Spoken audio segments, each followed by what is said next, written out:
In Web3, because we can't address everything, we are looking for the digital fingerprint of that resource. If you use a content address to go and try to retrieve some data, you can not only retrieve it no matter where it is in the world, because you're looking for a resource with this digital fingerprint, but you can also make sure that that data wasn't corrupted or tampered with. So by taking these Web3 data management tools and applying them to science, we're going to make it easier to reproduce and understand scientific results, and also easier for those results to ultimately have impact in the real world.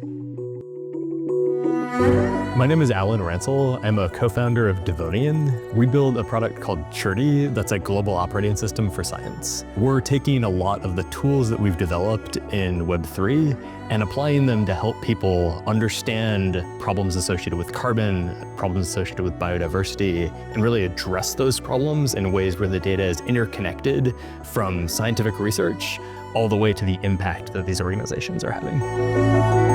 The scientific process is messy. People gather data by physically writing it out in a lab notebook. They gather data on computers in their lab. They take visual data from things like microscopes or electron microscopes and data from spectrometers, all these different places. And the process of going from that raw data to a final scientific result is often kind of messy. The result of that is if you take a scientific paper and you're trying to reproduce those results, if you're really trying to understand what is the basis for this finding, it's often very difficult to reconstruct that entire analysis. In decentralized science, or DeSci, part of what we're trying to do is use Web3 data management tools to fix that problem. The energy Earth Commons and funding the Commons has really been electric.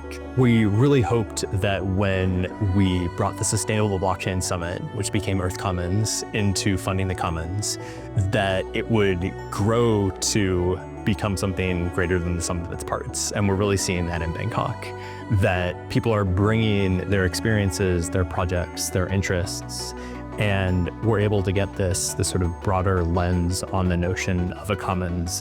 It feels like we're really building this consensus around the value of different types of commons that people manage, both ecological and non-ecological, and building the momentum behind a movement that can preserve these commons for future generations. If you have a project that touches on nature tech or carbon, we'd love to talk to you about how we could work together.